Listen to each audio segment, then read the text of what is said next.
ഇപ്പോൾ കഥാസാഗരം തയ്യാറാക്കി അവതരിപ്പിക്കുന്നത് ബോണി ജെ ബേസിൽ.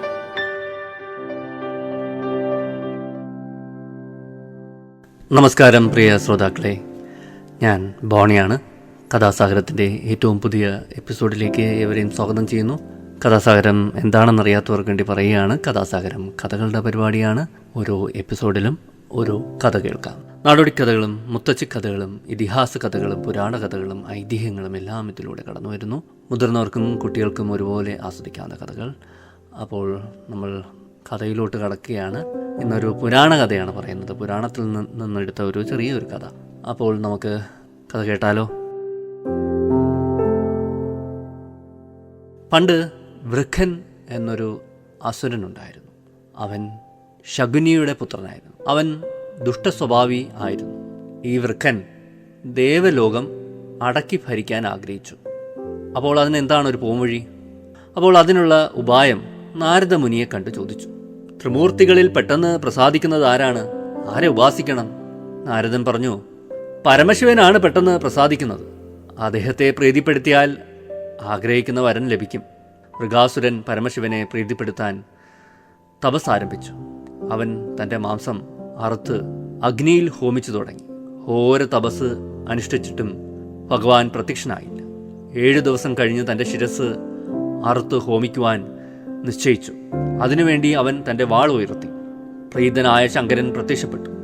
അസുരന്റെ കയ്യിൽ പിടിച്ചു.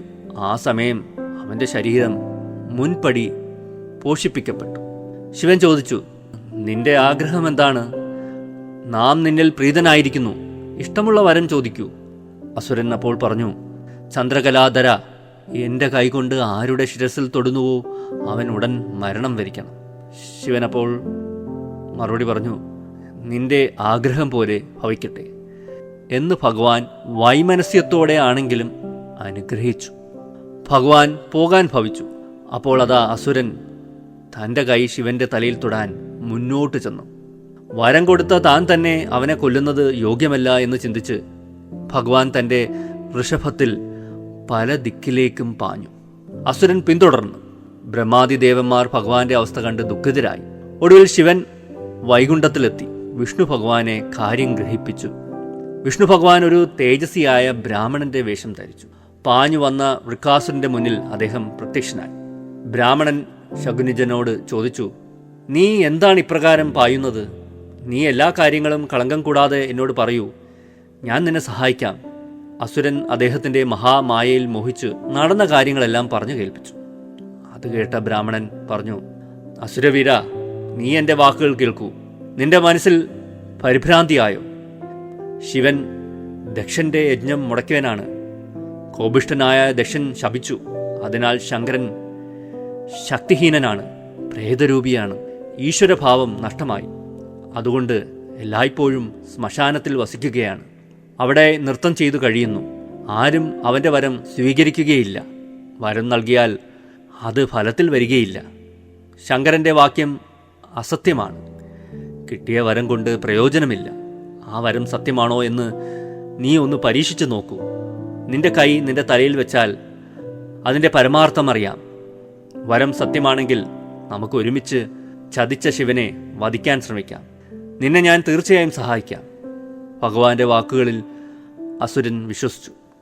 ആ വാക്കുകളുടെ ജാലത്തിൽ മയങ്ങി അസുരൻ തൻ്റെ ശിരസിൽ കൈവച്ച് ആ സമയം ശിവന്റെ വരബലം കൊണ്ട് അസുരന്റെ തല പൊട്ടി തെറിച്ചു. അത് കണ്ട് ദേവന്മാരും മുനിമാരും വിഷ്ണു ഭഗവാന്റെ വൈഭവത്തെ വാഴ്ത്തി. ദേവിമാർ കൽപ്പകപ്പൂക്കൾ വർഷിച്ചു. ആനന്ദ നൃത്തം ആരംഭിച്ചു. വിഷ്ണു ഭഗവാൻ ശിവനോട് പറഞ്ഞു, സൽപുരുഷ, ആലോചിച്ചാൽ ശക്തനായ വൃക്കാസുരൻ ഈ വിധം മരിക്കണമെന്ന് അങ്ങ് ആഗ്രഹിച്ചിരുന്നു.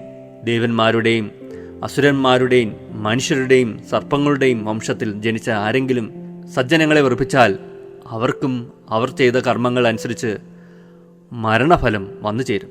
പിന്നീട് ഈശ്വരകോപത്തിൻ്റെ ഫലം പ്രത്യേകിച്ച് പറയാനില്ല.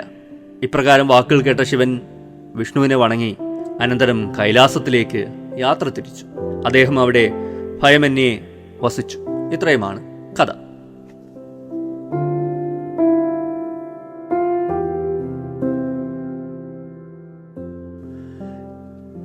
ഇത് ദൈവങ്ങളുടെയും അസുരന്മാരുടെയൊക്കെ കഥയാണ്.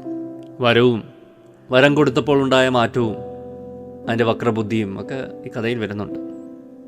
സാമർത്ഥ്യമാണ് ഈ കഥയിൽ മുഴങ്ങി നിൽക്കുന്നത്. ദേവന്മാരും അസുരന്മാരും എല്ലാം സാമർത്ഥ്യം ഉപയോഗിക്കുന്നുണ്ട്. പിന്നെ മനുഷ്യരുടെ കാര്യം പറയാനുണ്ടോ? വക്രബുദ്ധിയും കുബുദ്ധിയും എല്ലാം യഥേഷ്ടം പുരാണ കഥകളിൽ കടന്നു വരാറുണ്ട്. കുരുട്ടുബുദ്ധിയൊക്കെ ഉപയോഗിച്ച് ശത്രുവിനെ തളർത്തുന്ന അല്ലെങ്കിൽ നിഗ്രഹിക്കുന്ന രീതികളൊക്കെ നമുക്ക് പുരാണങ്ങളിലൊക്കെ കാണാം. മനുഷ്യരും ഒട്ടും മോശമൊന്നുമല്ല. ഭൂമിയിൽ മനുഷ്യർ വസിക്കുന്ന ഈ ഭൂമിയിൽ അതൊക്കെ തന്നെയല്ലേ കാണുന്നത്. അതിൻ്റെയൊക്കെ ഒരു പ്രതിഫലനമാണ് ഈ കഥകളിലൂടെയൊക്കെ പുറത്തു വരുന്നത്. മനുഷ്യൻ്റെ മനസ്സിലെ വക്രതയൊക്കെയാണ് ഇത്തരം പുരാണങ്ങളിലൂടെയൊക്കെ പുറത്തു വരുന്നത്.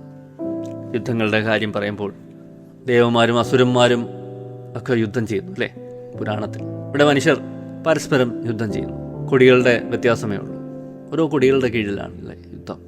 അപ്പോൾ യുദ്ധത്തിൽ ന്യായമെന്ന് പറഞ്ഞ കാര്യമൊന്നുമില്ല. ശത്രുവിനെ തോൽപ്പിക്കാൻ എന്ത് ഉപായവും സ്വീകരിക്കും. സദ്ദാം ഹുസൈൻ അല്ലേ കുവൈറ്റ് ആക്രമണത്തിൽ അദ്ദേഹം എന്താണ് അവലംബിച്ചത്? എണ്ണക്കിണറുകളൊക്കെ കത്തിച്ചു. റഷ്യക്കാരും ഇതിനൊക്കെയായിരുന്നു അല്ലേ. ശത്രുവിനെ തോൽപ്പിക്കാൻ വേണ്ടി സ്വന്തം കൃഷിയിടങ്ങൾ, ഗോതമ്പ് പാടങ്ങളൊക്കെ കത്തിച്ചു. എപ്പോഴായിരുന്നു? രണ്ടാം ലോക മഹായുദ്ധം നടക്കുന്ന കാലത്ത്. നാസി പടയാളികൾക്ക് അവരെ രാജ്യത്തോട് കടന്നു വരുന്ന മുന്നേറ്റം നടത്തിക്കൊണ്ടിരിക്കുന്ന നാസി പടയാളികൾക്ക് ആഹാരം കിട്ടരുത് അല്ലേ. അവർക്ക് ആഹാരം ലഭിക്കാതിരിക്കാൻ വേണ്ടി വയലുകളൊക്കെ കത്തിച്ചു.